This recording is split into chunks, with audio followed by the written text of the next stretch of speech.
শীতে জমে যাওয়া এক নেকড়ে। নড়াচড়া না করলে এর মৃত্যু অবধারিত। কল্পনা করুন এমন একটি গ্রাম যেখানে তাপমাত্রা নেমে যায় -71.2 ডিগ্রি সেলসিয়াসে। সেখানে মাত্র কয়েক মিনিট বাইরে থাকলেই হতে পারে ফ্রস্ট বাইট, অঙ্গহানি, এমনকি মৃত্যু। এটা কি ফ্রস্ট বাইট?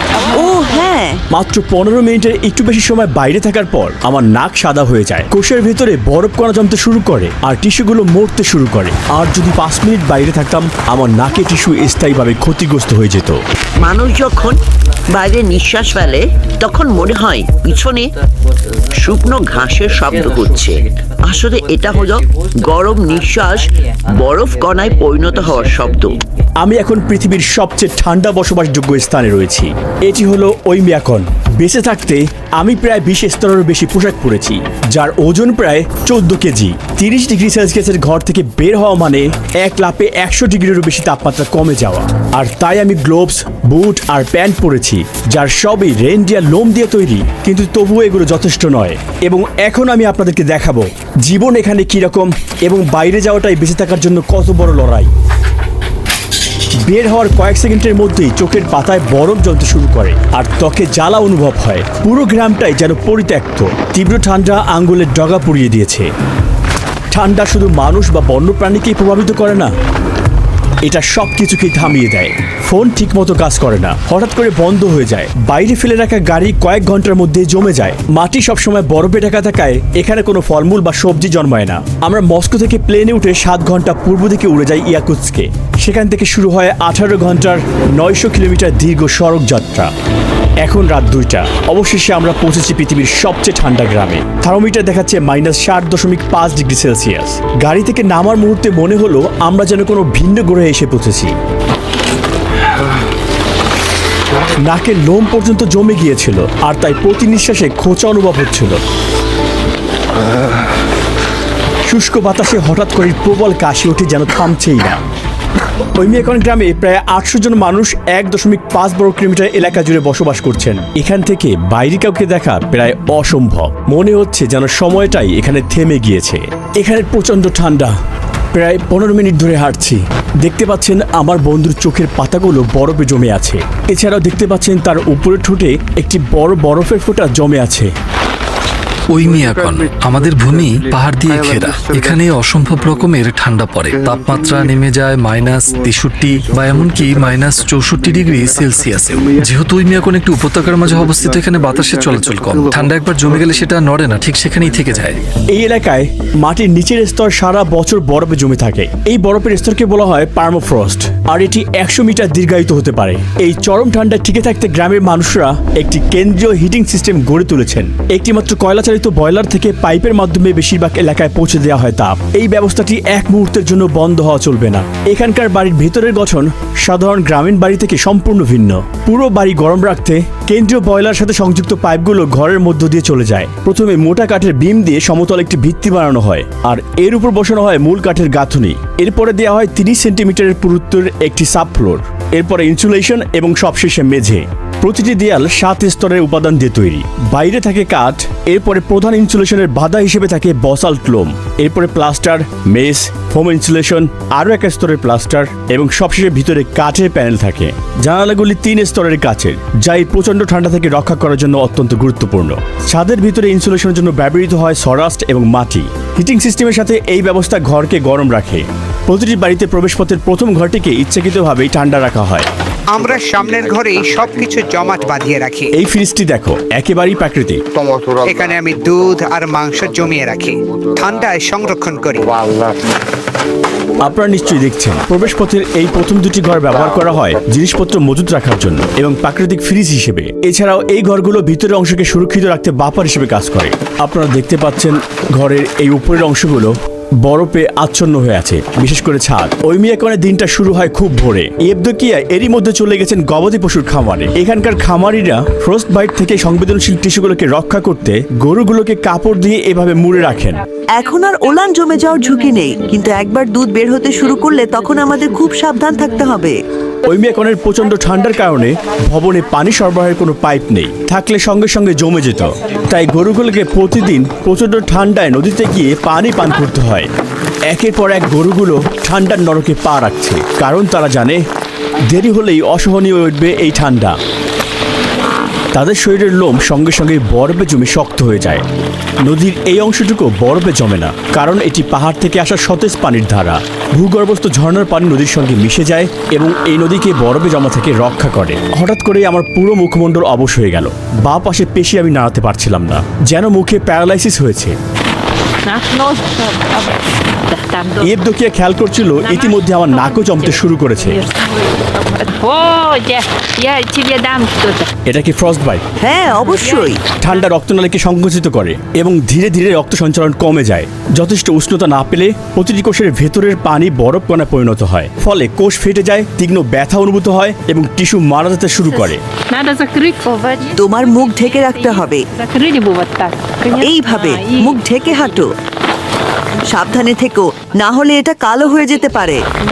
এই মুহূর্ত থেকে ডকুমেন্টারি শুটিং শেষ হওয়া পর্যন্ত আমি আর একটা 10 মিনিটের বেশি সময় ধরে বাইরে থাকতে পারবো না। তা না হলে ফ্রস্ট বাইটে আক্রান্ত হওয়া আমার নাক আরও খারাপের দিকে যাবে। ডকুমেন্টারির অগ্রগতির সঙ্গে সঙ্গে এখানে তাপমাত্রা আরও কমতে শুরু করেছে, কিন্তু তারপরও আমরা দেখাবো বেঁচে থাকতে এখানে কি পরিমাণ যুদ্ধ করতে হয়। এই না ওষুধ, এটা হলো অ্যালোভেরা আর শুধু অ্যালকোহল। এমনভাবে ভিজিয়ে নিতে হয়, তারপর যেখানে জমে গেছে সেখানে লাগাতে হয়। আর ঘুষবে না, ঠিক আছে? না হলে রক্তনালী আর ক্যাপিলারিগুলো ক্ষতিগ্রস্ত হবে আর তা থেকে ঘা হয়ে যেতে পারে। ইয়েবদোকিয়া তার ধোয়া কাপড় ঝুলানোর মাধ্যমে তার দৈনন্দিন কাজ শুরু করলো, কিন্তু কয়েক মিনিটের মধ্যে সেগুলো জমে পুরোপুরি শক্ত হয়ে গেল। সমস্ত কাপড়গুলো পুরোপুরি শক্ত হয়ে গিয়েছে। আমার হাত জমে যাচ্ছে।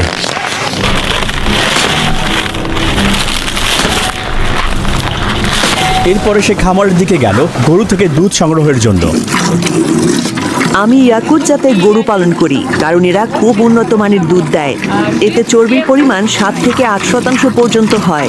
যেমনটা আপনারা দেখতে পাচ্ছেন, উপরের ছাদে কিছু বরফ এবং তুষার জমে আছে, কিন্তু ভেতরটা বেশ উষ্ণ, আর এই পাশগুলো বরফে জমে আছে। আপনারা দেখতে পাচ্ছেন ছাদ থেকে কিছু বরফের অংশ নিচে পড়েছে, এটা বাতাসের আর্দ্রতার কারণে। এখানের বাতাস ঘাস, গরম দুধ এবং গবাদি পশুর গন্ধে ভরে আছে। আমরা দেখা করব ঘোড়া পালকের সাথে। এখন যাচ্ছি ইয়াকুতি বন্য ঘোড়াগুলোকে তাদের প্রাকৃতিক পরিবেশে দেখার জন্য।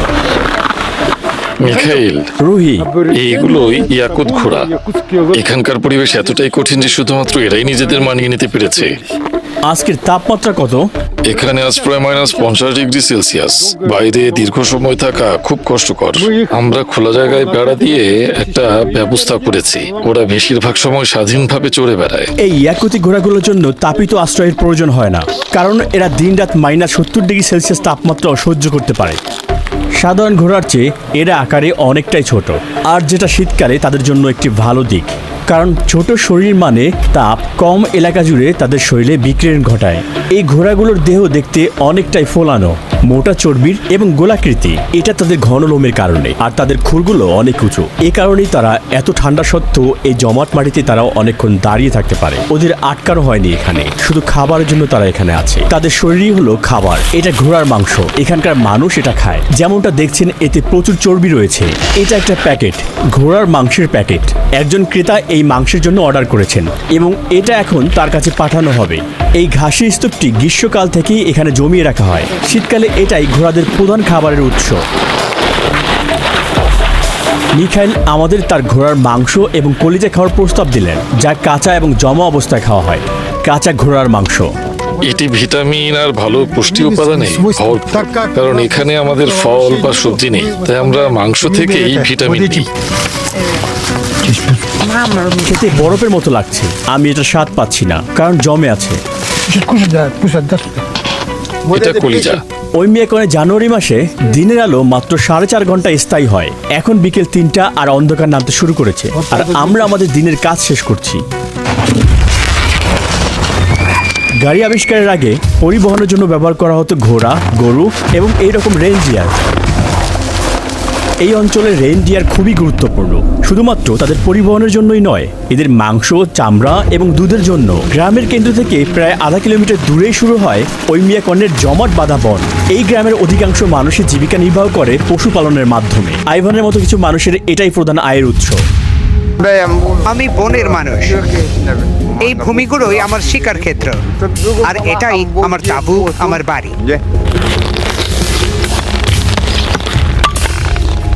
সে এখন আগুন জ্বালাচ্ছে, আর আমাদের আগুনটা খুবই দরকার কারণ এখানে প্রচন্ড ঠান্ডা।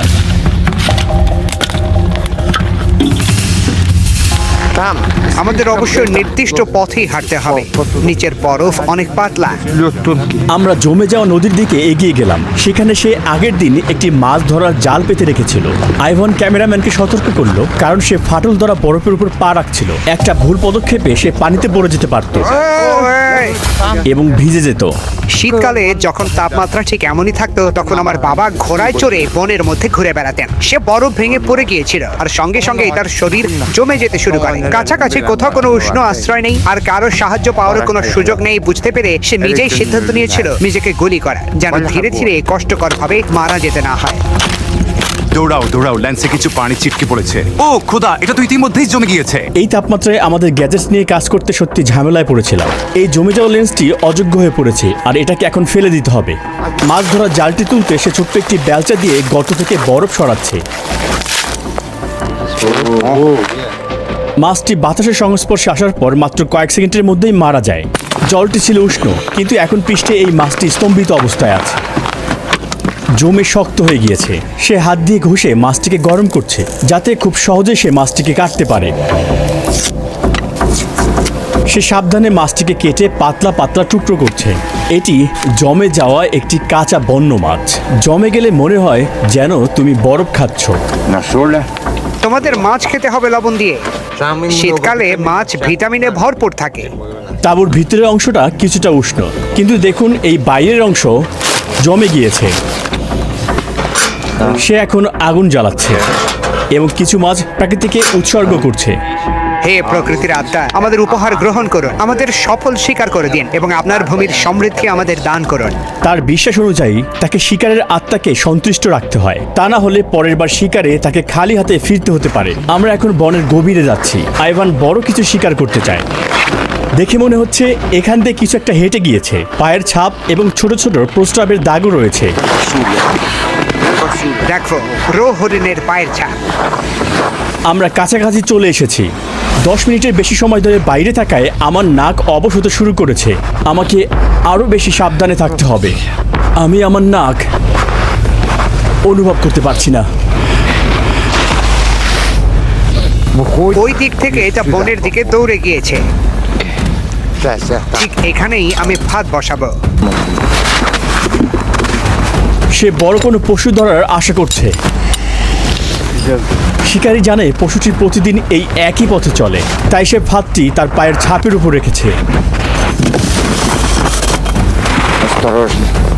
এবার ফাঁদটিকে বরফ দিয়ে ঢেকে দিচ্ছে। ট্রেসগুলোকে মুছে ফেলতে সে কুকুরের লেজ ব্যবহার করছে। সে কি ধরতে চলেছে এটা দেখতে আমরা 2 দিন পরে এখানে আবার ফিরে আসব। যাওয়ার আগে আইভান গতকালকের ফাঁদটি দেখতে চায়। সে সাবধানে এলাকাটি পর্যবেক্ষণ করছে। এখানে সবকিছু যেন আমার কাছে একটা বইয়ের মতো। যখন বরফ পড়ে আমি পশুদের পায়ের ছাপ দেখে কতগুলো পশু আছে সেটা বুঝে ফেলি। আমি ইতিমধ্যে জানি এই এলাকায় কতগুলো পশু বাস করে। সাকারা হলো তুর্কি জাতি যারা মধ্য এশিয়া থেকে এসেছে, আর আমি তুরস্ক থেকে। এমন একটি দেশ যার শিকড়ও একই অঞ্চলের সাথে জড়িত। ডকুমেন্টারির বাকি অংশের আগে আমি এই প্রকল্পের স্পন্সরকে ধন্যবাদ জানাতে চাই। দেখতে চাই আমি তাদের সাথে কতটা ঘনিষ্ঠ। আমি এই প্রকল্পের স্পন্সর মাই হেরিটেজ থেকে একটি হোম ডিএনএ টেস্টিং কিট পেয়েছি, যার মাধ্যমে আমার প্রকৃত জাতিগত পরিচয় জানা যাবে। এটা ব্যবহার খুবই সহজ। কিটের সাথেই একটি সোয়াব আছে। আমাকে শুধুমাত্র এটি 1 মিনিট যাবৎ গালের সাথে ঘষতে হবে। তারপর আমি এটাকে শিশিতে রাখবো, কালো রেখা বরাবর ছিঁড়ে ফেলবো। এরপরে সবকিছু ভালোভাবে প্যাক করব এবং রিটার্ন ঠিকানায় পাঠিয়ে দেব। 4 সপ্তাহ পরে আমার ফলাফল আসবে এবং শিকড় জানতে আমি আগ্রহের সাথে অপেক্ষা করছি। অবশেষে সেই প্রতীক্ষিত সময় এসেছে। মাই হেরিটেজ থেকে ইমেল পেয়েছি। চলুন দেখি আমার ডিএনএ কি বলে। সত্যি বলতে এটার ফলাফল নিয়ে আমার একদমই কোনো ধারণা নেই। 47.3% গ্রিক এবং আলবেনিয়ান। এটা প্রায় অর্ধেক। আমি সবসময় শুনতাম আমার দাদি ছিল আলবেনিয়ান, এখন না কোনো সন্দেহ রইল না। তাছাড়া এটার 40.5% তুর্কির এবং 4.7% দক্ষিণ ইতালির। আমার শিকড় ছড়িয়ে আছে মধ্য এশিয়া পর্যন্ত, যা 3.4%। আর এখান থেকেই তুর্কির জাতির মূল উৎপত্তি। এরপর আরও কিছু অন্যান্য জাতির সংমিশ্রণ রয়েছে। এমনকি মাই হেরিটেজ এটাও দেখতে পারে যে আমার তুর্কির পূর্বপুরুষরা কোন নির্দিষ্ট জায়গা থেকে এসেছিলেন। এখানে ক্লিক করলেই আমার ডিএনএ ম্যাচগুলো দেখতে পারি। এই ব্যক্তিটি আমার ডিএনএর 4% শেয়ার করেন। আমি তাকে চিনি না, কিন্তু তাকে আমার বাবা বা মায়ের ফার্স্ট কাজিন হিসেবে দেখাচ্ছে। আমার আরো দ্বিতীয় এবং তৃতীয় কাজিন রয়েছে এখানে, প্রায় 1600-এরও বেশি ডিএনএ আত্মীয়। এসব জানতে পারাটা ছিল অসাধারণ অভিজ্ঞতা। ভিডিওতে স্পন্সর করার জন্য মাই হেরিটেজকে অনেক ধন্যবাদ। যদি নিজের জাতিগত পরিচয় জানতে চান, ডিসক্রিপশন বক্সে থাকা লিঙ্কটি ক্লিক করুন অথবা কিউআর কোড স্ক্যান করুন। রুহি 29 কোডটি ব্যবহার করলেই মাত্র $29, ইউরো বা পাউন্ডে ডিএনএ কিটটি পেয়ে যাবেন। বিশাল 67% ছাড়, যা এখন পর্যন্ত সবচেয়ে কম দাম। তুর্কি, ব্রাজিল ও ফ্রান্স ছাড়া ডিএনএ কিট সারা বিশ্বে পাঠানো হয়। তবে সবাই মাই হেরিটেজ ফ্যামিলি ট্রি ফিচারটি ব্যবহার করে নিজের বংশ পরিচয় তৈরি এবং ট্র্যাক করতে পারেন। সঙ্গে রয়েছে 14 দিনের ফ্রি ট্রায়াল। মাই হেরিটেজ আপনার ট্রিটিকে 34 মিলিয়ন রেকর্ড এবং মিলিয়ন মিলিয়ন পারিবারিক ট্রির সঙ্গে মিলিয়ে আপনাকে নতুন তথ্য জানায়। চলুন আবার ভিডিওতে ফিরে যাই। এই তো পেয়ে গেছি, বরফের উপর পড়ে আছে খুবই সহজ একটি শিকার। একটি খরগোশ পেলাম। এটা আকারে খুবই বড়, মনে হচ্ছে সবাই মিলে খুব ভালোভাবে খেতে পারবো। শিকারির ফাঁদে আটকা পড়ে এটা মারা যায়নি, বরফের অতিরিক্ত ঠান্ডায় এটাকে মেরে ফেলেছে। তার মানে প্রকৃতির সাথে এখানে কোনো রসিকতা চলে না। এই ফাঁদটা আজকের ফাঁদ থেকে অনেক ছোট ছিল। পরবর্তী শিকার কি হবে এটা ভেবে আমি খুবই আগ্রহী। আপাতত আজ রাতে মাংস রান্না হবে। ওয়াইমিয়াকনে প্রচুর খরগোশ রয়েছে। যুদ্ধের সময় খরগোশ শিকার করে আমাদের মানুষগুলো টিকেছিল।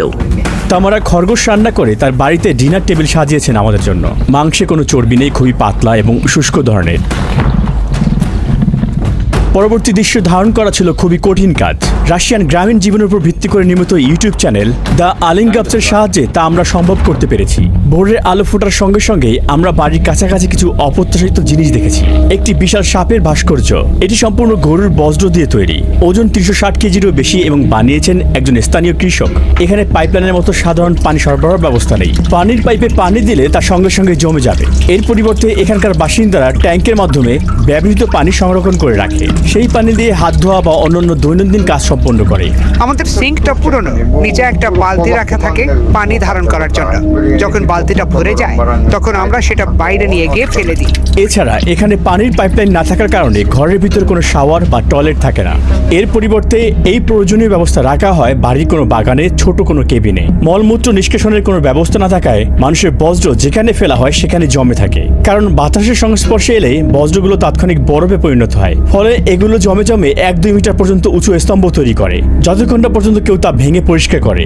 যখন কাউকে টয়লেট ব্যবহার করতে হয় তখন তাকে প্রচুর কাপড় পরতে হয় এবং দ্রুতই কাজটি শেষ করতে হয় যাতে জমে না যায়। এটা নিশ্চয়ই সুখকর অভিজ্ঞতা হবে না। এই টয়লেটটি একটু ভিন্ন কারণ এটাকে গরম রাখা হয়েছে, কিন্তু সমস্যা হচ্ছে এখানে পর্যাপ্ত বায়ু চলাচলের ব্যবস্থা নেই। এই ধরনের টয়লেট মূলত ব্যবহৃত হয় ঠান্ডা থেকে রক্ষা পাওয়ার জন্য, কিন্তু এর ভিতরে খুবই দুর্গন্ধ তৈরি হয়। গোসল, রান্না বান্না, থালা বাসন ধোয়া বা পান করার জন্য পানি খুবই অপরিহার্য। কিন্তু এখানে পানি সংগ্রহ একদমই সহজ নয়, বরং একটি জটিল প্রক্রিয়া যা অনেক পরিশ্রমের কাজ। মানুষ এখানে বরফ কেটে কেটে তার খণ্ড সংগ্রহ করে এবং সেগুলো গলিয়ে দৈনন্দিন ব্যবহারের জন্য বিশুদ্ধ পানি তৈরি করে। এই বরফের নিচেই একটি জমাট বাঁধা নদী এবং পানির একমাত্র উৎস। তিনি একটি চিজেল দিয়ে এই বরফগুলো কাটছেন। যদি খুব ঠান্ডা হয় তবে আপনাদের দ্রুত কাজ করতে হবে, না হলে আপনারা জমে যাবেন। আমরা একের পর এক শক্ত বরফের খণ্ড কাটছি এবং সেগুলোকে তুলে স্লেজে রাখছি। 1, 2, 3। আমরা যতটা সম্ভব বরফের খণ্ড স্লেজের উপর রাখছি। আমাদের পূর্বপুরুষরা আগে এই বরফগুলো গরুর গাড়িতে করে নিয়ে যেতেন। নিকোলা, এগুলো কতদিন চলবে? আমার পরিবার বড়, এই বরফ 2 অথবা 3 সপ্তাহ চলবে।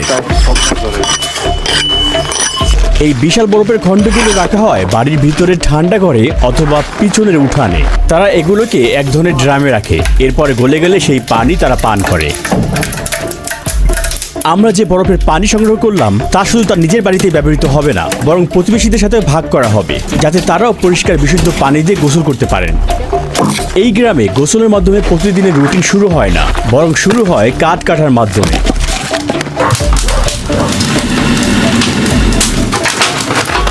ছেলেটি নিকোলাইয়ের দেয়া একটি বড় বরফের টুকরো নিচ্ছে এবং সেটাকে ভিতরে নিয়ে আসছে।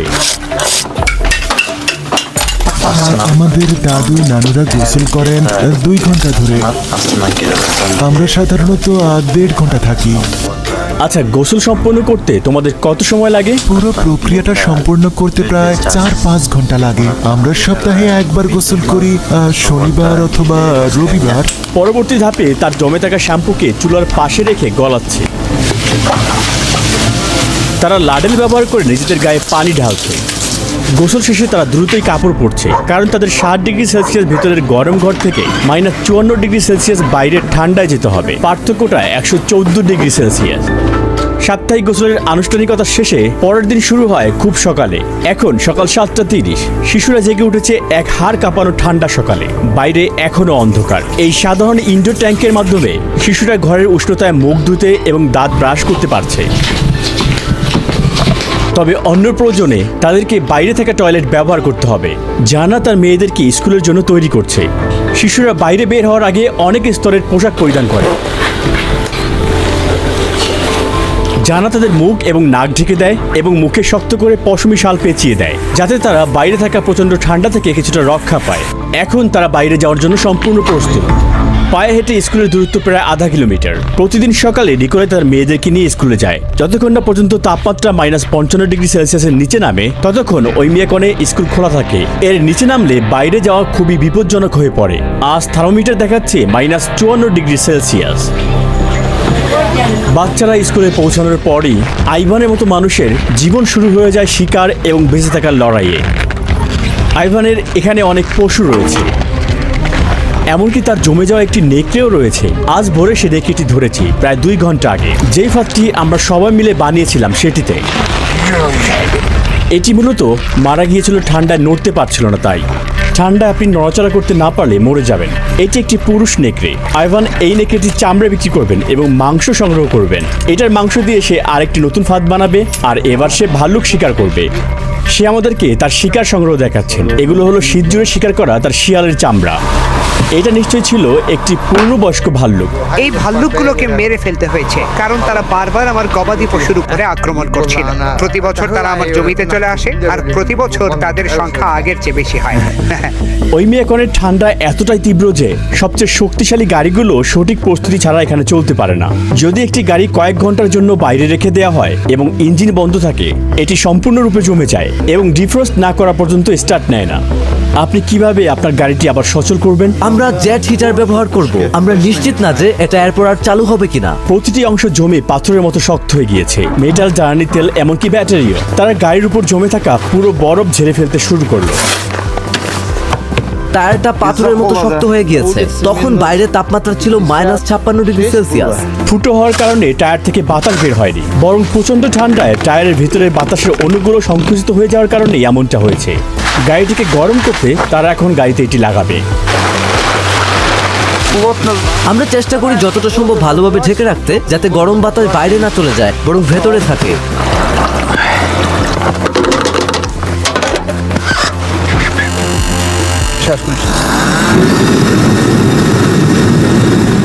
এটা ধরো, বাইরে খুব ঠান্ডা, এ কারণেই সবকিছু গরম রাখতে হয়। যেহেতু গাড়িটা ডিজেল চালিত, ট্যাঙ্কের ডিজেল পুরোপুরি জমে গিয়েছে। গাড়িটা এভাবে থাকবে প্রায় 3 থেকে 4 ঘন্টা।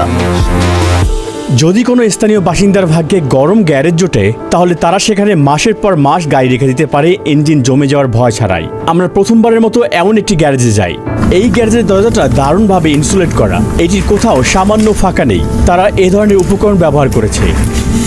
দেখুন দেয়ালটি কিভাবে স্তরে স্তরে তৈরি করা হয়েছে, আর গ্যারেজটি গরম রাখতে এখানে পাইপ ব্যবহার করা হয়েছে। আমরা গাড়িটা 3 ঘন্টা গরম করেছি। এখন স্টার্ট দেওয়ার চেষ্টা করব। অ্যাকুমুলেটর লাগানো হয়েছে।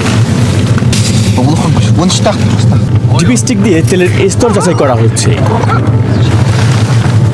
এই প্রথম সে গাড়ির দরজাটি খুলল। হ্যাঁ, দারুণ। এই গাড়িটি যেন মৃত অবস্থা থেকে জীবন ফিরে পেল। এখন আমরা জায়গাটা ছাড়ার চেষ্টা করব। ওই মিয়াকনে বেঁচে থাকা মানে প্রকৃতিকে জয় করা নয়, বরং তার সাথে তাল মিলিয়ে চলা। প্রাচীন জ্ঞানে পথ প্রদর্শিত হয়ে ইয়াকুব জনগণ ঠান্ডার সাথে যুদ্ধ করে না, তারা একে শ্রদ্ধা করে এবং এর নিয়ম মেনে টিকে থাকে। দেখুন গাড়ির তাপমাত্রা কিছুতেই বাড়ছে না। এখানে এই নির্মম শীতকে ভয় নয়, বরং আচার অনুষ্ঠান আর অটল বিশ্বাসের সাথে গ্রহণ করা হয়। প্রকৃতি যেমন নেয় তেমনই ফিরিয়ে দেয়। এটা শুধুমাত্র টিকে থাকার গল্প নয়, এটা সহাবস্থান। এই যাত্রার প্রতিটি ধাপে আমার পাশে থাকার জন্য আমার প্রিয় বন্ধু তুরগুত একিমকে জানাই আন্তরিক ধন্যবাদ। তিনি ওই মিয়াকনে আরেকটি অসাধারণ ভিডিও ধারণ করেছেন, যেখানে স্থানীয় এক পরিবারের আমন্ত্রণ গ্রহণ করে তিনি হিমশীতল গ্রামের দৈনন্দিন জীবনের অসাধারণ দৃশ্য তুলে ধরেছেন। তুরগুতের সাথে শুটিং করতে গিয়ে আমরা ঝাঁপ দিয়েছিলাম একটি জমাট বাঁধা নদীতে -55°C।